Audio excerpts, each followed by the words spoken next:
प्रिय बच्चों, आज मैं आपको हिंदी निबंध लेखन के बारे में जानकारी प्रदान करूंगी। निबंध कैसे लिखा जाता है यह मैं आपको विस्तृत रूप से बताऊंगी। आपके सामान्य हिंदी में निबंध लेखन का एक प्रश्न आता है, उसी के अनुसार मैं आपको निबंध लेखन बता रही हूँ। किसी विषय पर अपने विचारों को नियमानुकूल सूत्रबद्ध करने की शैली को निबंध रचना या प्रबंध रचना कहते हैं, अथवा यूँ कहना चाहिए कि किसी एक विषय पर विचारों को सरस, सुंदर और रोचक भाषा में प्रकट करने का नाम निबंध है। प्रत्येक निबंध के दो प्रधान अंग होते हैं, पहला विचारों का समूह और दूसरा भाषा। यद्यपि निबंध लेखन की सफलता बहुत कुछ सुंदर शैली पर निर्भर रहती है, तो भी हमें विचार समूह या सामग्री की उपयोगिता स्वीकार करनी ही पड़ती है। विचारों की उत्तमता अनुभव पर निर्भर है। इसी प्रकार उत्तम विचार पुस्तकाध्ययन, यात्रा, संभाषण, कल्पना, निरीक्षण, प्रत्यक्ष ज्ञान, स्मृति, निर्णय आदि पर निर्भर है। किसी विषय पर सूक्ष्म निरीक्षण, निरंतर मनन और गंभीर अध्ययन से जो विचार उत्पन्न होते हैं वे भाव कहलाते हैं। निबंध लिखते समय मनोयोग के साथ अपने भावों को उसी विषय पर केंद्रित कर लेना चाहिए जिस पर निबंध लिखना है। निबंध की भाषा सरल, सुबोध और मुहावरेदार होनी चाहिए। भाषा जोरदार और फड़कती हुई इस प्रकार की लिखी जावे कि जिसमें पाठक प्रभावित होकर निबंध को शुरू से अंत तक पढ़ता चला जाए। निबंध का सौंदर्य अलंकारों के प्रयोग से बढ़ जाता है, पर उसकी भरमार निबंध में अच्छी नहीं होती। निबंध में अधिकतर उपमा, उत्प्रेक्षा, रूपक आदि अलंकारों का प्रयोग करना चाहिए, क्योंकि वे भावों को स्पष्टता प्रदान करते हैं। देखिए निबंध के भाग। हमको निबंध लेखन के समय निबंध के 3 भाग कर लेना चाहिए।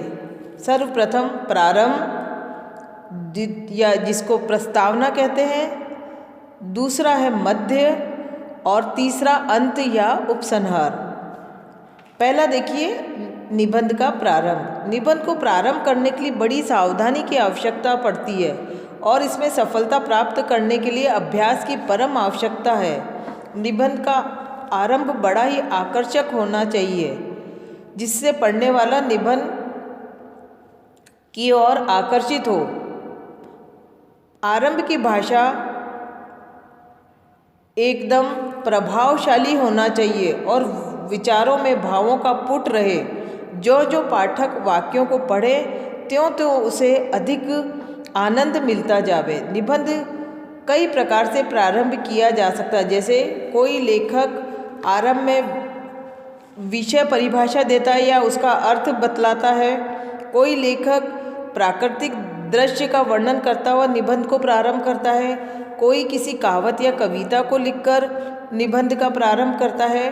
कोई लेखक एकदम विषय पर विचार प्रकट करता हुआ आगे बढ़ता है। कोई लेखक आदि में विषय से संबंधित कुछ बातों को लिखता हुआ विषय को प्रारंभ करता है। निबंध आरंभ करने का कोई मुख्य नियम नहीं है, जैसी आवश्यकता हो वैसा ही करना चाहिए, परंतु उपरोक्त नियमों में से पहला और चौथा ढंग अच्छा नहीं माना जाता है। कुछ भी हो आरंभ और भी आकर्षण और मनोरंजक होना चाहिए, जो पढ़ने वालों का ध्यान एक साथ निबंध की ओर खींच लेवे। इस प्रकार निबंध का मध्य भाग भी बड़ा महत्वपूर्ण होता है। विषय में के प्रतिपादन से ही लेखक की योग्यता का पता चलता है, इसलिए लेखक को नियम के मध्य भाग में बड़ी सावधानी रखनी चाहिए। निबंध के मध्य भाग में संकेत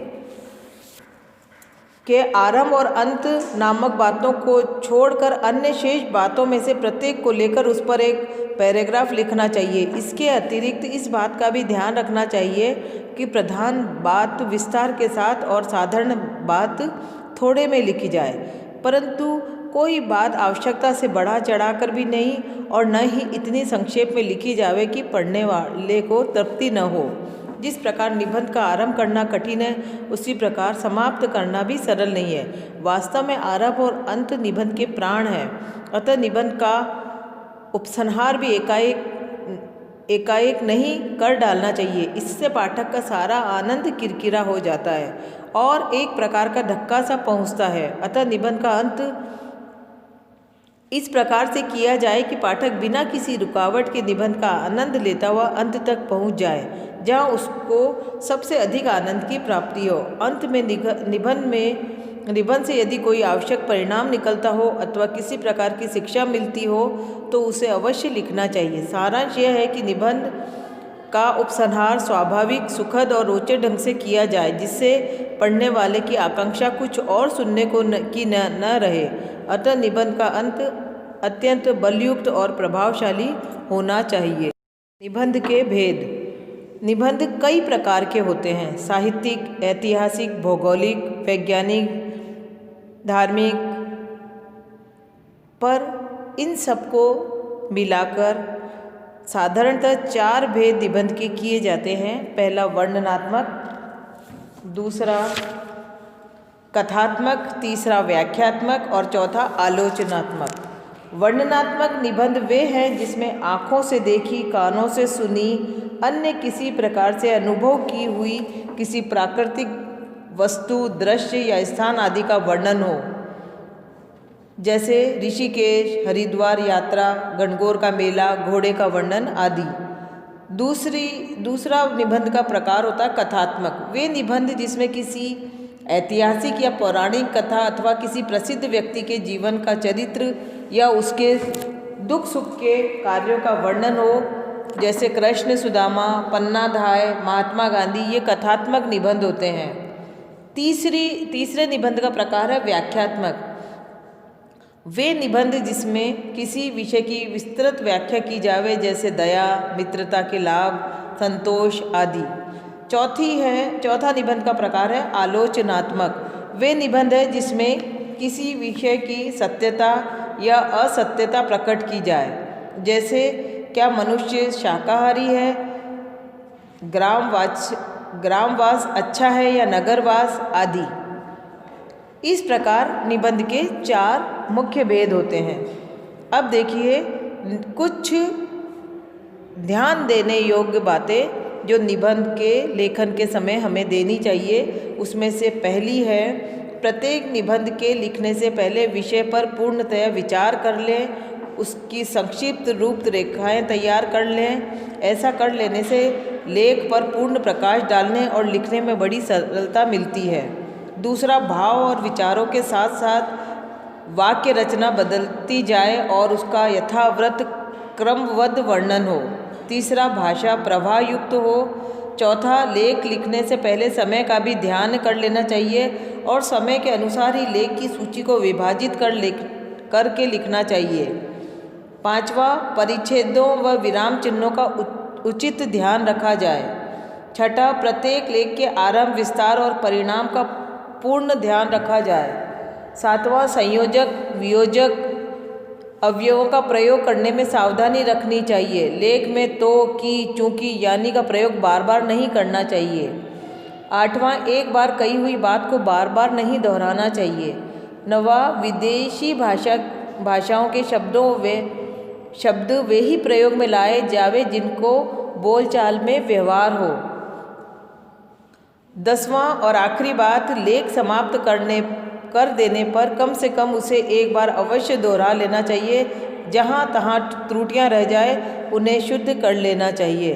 इस प्रकार बच्चों, आज हमने निबंध लेखन के बारे में कई महत्वपूर्ण जानकारियाँ प्रदान की है, ताकि हम किसी भी विषय पर अगर हमारे परीक्षा में निबंध आ जाता है तो हम उसे बड़ी सरलता से और आसानी से पूर्ण करके पर्याप्त नंबर प्राप्त कर सकेंगे। धन्यवाद।